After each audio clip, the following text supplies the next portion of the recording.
They say some places hold memories like a sponge holds water. Room 237 at the Grandview Hotel was one of those places. What it remembered should have stayed forgotten. The Grandview Hotel stood on Maple Street for over a century. Built in 1892, it had seen its share of secrets. But it wasn't until 1987 that guests started complaining about Room 237. The first complaint came from Margaret Chen, a business traveler from Portland. She called the front desk at 3:17 a.m., voice trembling, claiming she could hear voices coming from inside the walls. Whispers, she said. Always whispers. The night manager, thinking it was just thin walls and neighboring guests, offered to move her. But Margaret insisted the voices weren't coming from the next room. They were coming from inside the walls of 237. Over the next 6 months, 12 different guests reported the same phenomenon. Always room 237. Always the whispers. The hotel management tried everything. New insulation, soundproofing, even bringing in contractors to check for structural issues. But here's where it gets interesting. The hotel's maintenance records showed something peculiar. Room 237 had been sealed off from 1924 to 1955. 31 years. The official reason? Structural damage. But the insurance claims tell a different story. In 1924, a guest named Eleanor Vance had disappeared from room 237.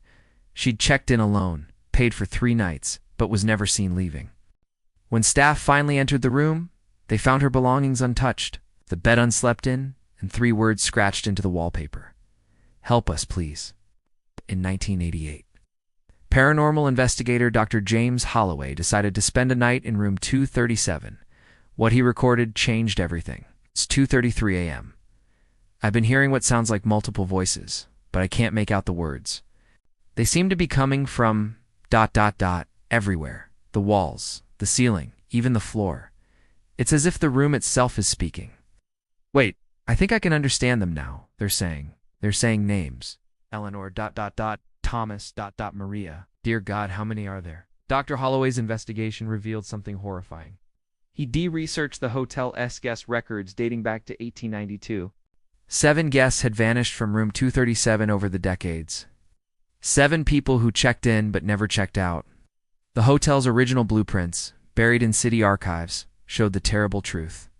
Room 237 wasn't just a hotel room. It had been built over the site of the old Grandview Sanitarium's isolation ward, where patients with severe mental illness were kept in solitary confinement. Between 1878 and 1891, dozens of patients had died in those cells, alone, forgotten, their voices unheard in life, but perhaps not in death. The whispers weren't random.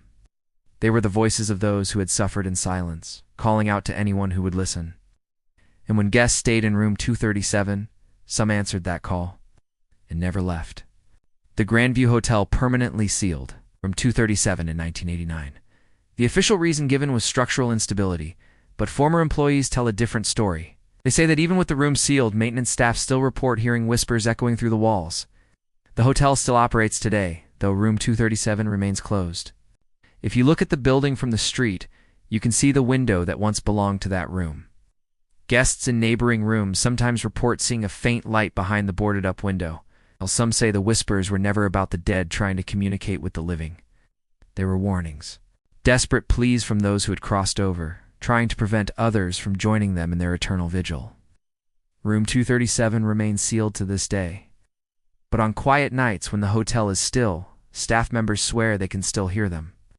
The whispers of those who check in but never check out. What would you do if you heard whispers in the walls? Let us know in the comments below, and subscribe for more spine-chilling stories.